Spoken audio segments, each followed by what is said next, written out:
As part of the Clinic Transformation Initiative at Legal Aid Ontario, one of my roles was to identify ideas and things that were percolating in the legal clinic world and to identify people who might be interested in working on some projects. One of the ideas that really resonated was the idea of the issues with rural and remote service delivery. Many of our clinics across the province have large geographic areas.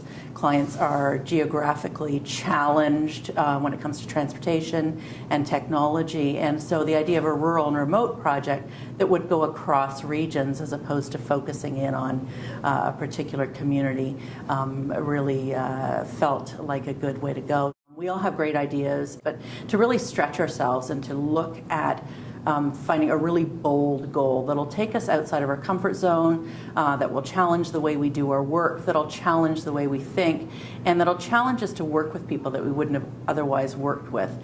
And so to find those partners and to find those unusual suspects and to find people and approaches that will really start to shake things up and disrupt the way we do work.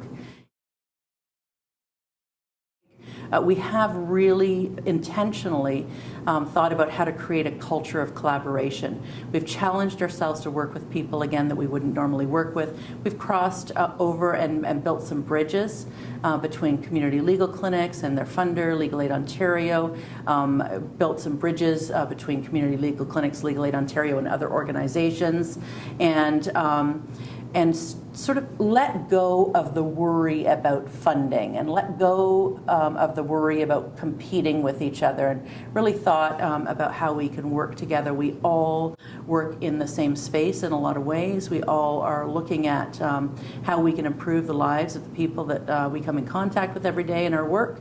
And this really gave us an opportunity to again, think differently, work differently, and create differently. People that come to us for assistance, whether it's legal aid or whether it's legal clinics, have what we would call complex social problems, complex legal problems. Nothing comes in isolation. And so a client will come in and present perhaps with a housing issue, but behind that housing issue is perhaps an income issue. They don't have enough money to pay their rent.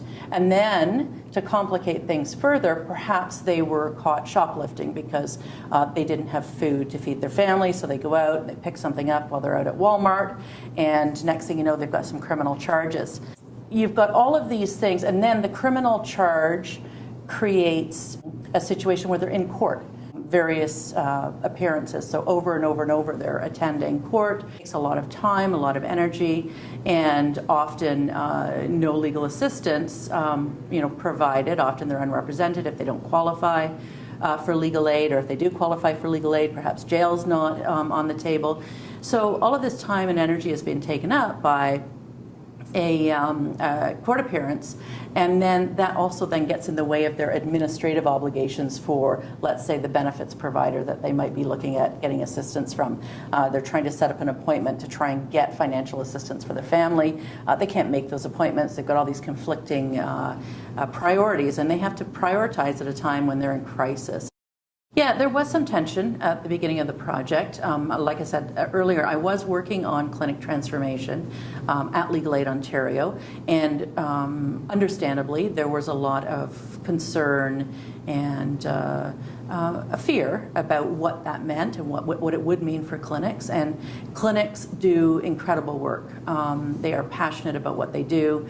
They have great relationships in their communities. They are they are there to help people who the rest of the community is often written off.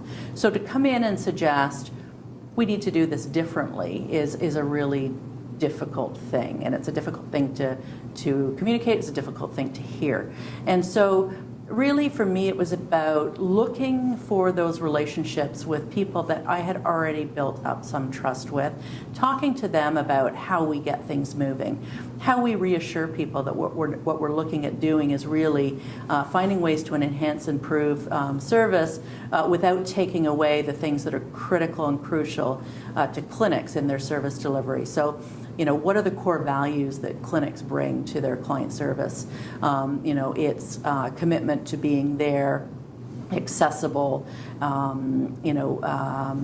ready to tackle problems that are complex and might not necessarily seem like a legal problem.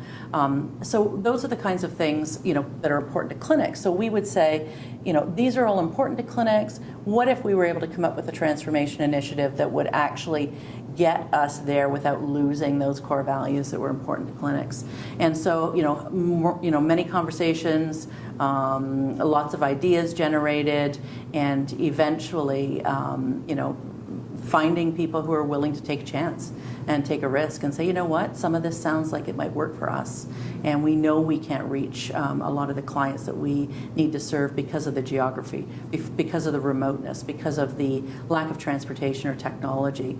So let's see if we can find a way to better reach them, to reach out and access people we might not otherwise have been able to reach.